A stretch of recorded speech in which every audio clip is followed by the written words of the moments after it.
Shalom, family. So I told you, as we draw close to the very beginning of this final week, which is upon us, you're going to see a lot of sudden shuffles of leadership all over the world as the correct people, pre-planned and put in place for a time such as this, get put in position, and the wrong people get removed from power before that week begins. And we're seeing these elections all over the world take place in multiple countries. America's got one coming up now towards the end of the year.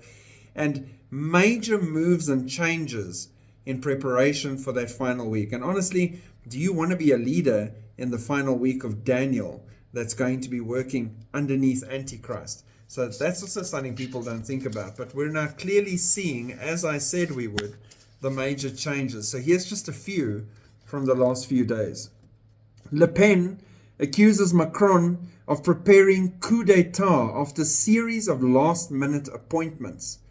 It's a form of administrative coup, Le Pen said, who described Macron as seeking to counter the vote of the electors, the result of the elections, by appointing people so that they prevent within the state from being able to lead the policy of what the French want. So he's making major appointments before he gets voted out. So those appointments stand, and even if the new people come in, they have to get through all these appointments in any decisions they want to make.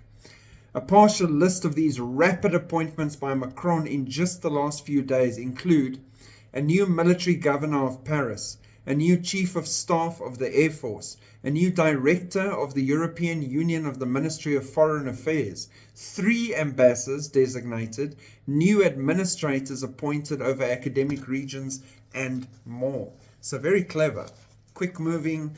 Macron's making sure he puts all the right people in place to cause as much chaos as possible in case he is outed, which it looks like he's going to be out anyway. So interesting. Dirty politics.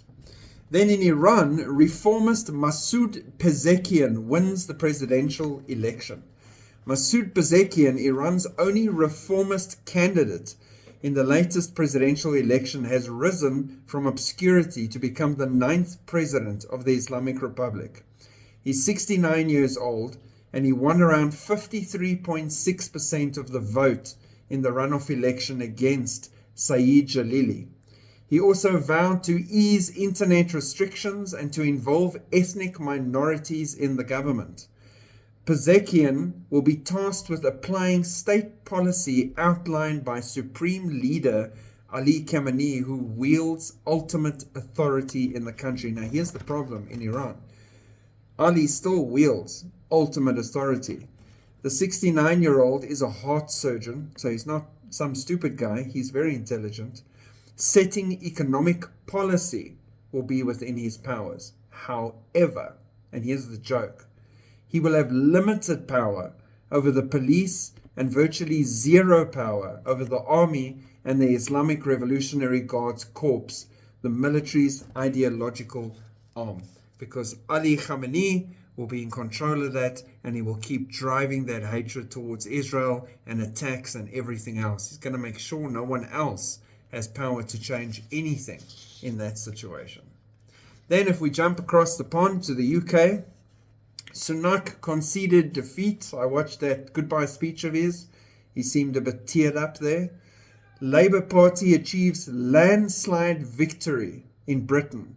Labour predicted to win 410 seats. The Conservatives, headed by Prime Minister Rishi Sunak, predicted to crash to 131 seats. Britain's Labour Party has officially won Thursday's parliamentary election in a landslide after securing 326 seats. Outgoing British Prime Minister Rishi Sunak on Friday said he will step down as the leader of the Conservative Party, taking responsibility for the debacle in the general election. So he stepped down, went to see King Charlie Boy and spoke to him. End of an era. Labour's Keir Starmer appointed UK Prime Minister by King Charles. Rishi Sunak submitted his resignation to the King after a brief speech leaving Prime Minister's residence. Nigel Farage's Reform Party won 4 seats in Parliament despite receiving 14% of the voters' support. After the landslide victory, Labour leader Keir Starmer arrived at Buckingham Palace, where King Charles tasked him with forming a new government. The new Prime Minister delivered a speech on the steps of the House stating, "Tonight, people here and around the country have spoken. They are ready for change. The change begins right here because this is your democracy, your community, and your future. You have voted, and now it is time for us to deliver." So who is Starmer? Starmer ideologically identifies as progressive and a socialist. Starmer is an atheist. He chose to take a solemn affirmation rather than an oath of allegiance to the monarch. Starmer said he does not believe in God. He's in for a rude surprise. But he believes in the power of faith to bring people together. He and his family occasionally attend a liberal synagogue, and he stated in 2022 that his children are being brought up to know the Jewish faith and background of their maternal grandparents. So Jewish roots, does not believe in God, a self-avowed atheist in a liberal synagogue, and they celebrate Shabbat dinners. This is a good picture of the confusion that the enemy has spun in the world today, and that's your next leader. So enjoy.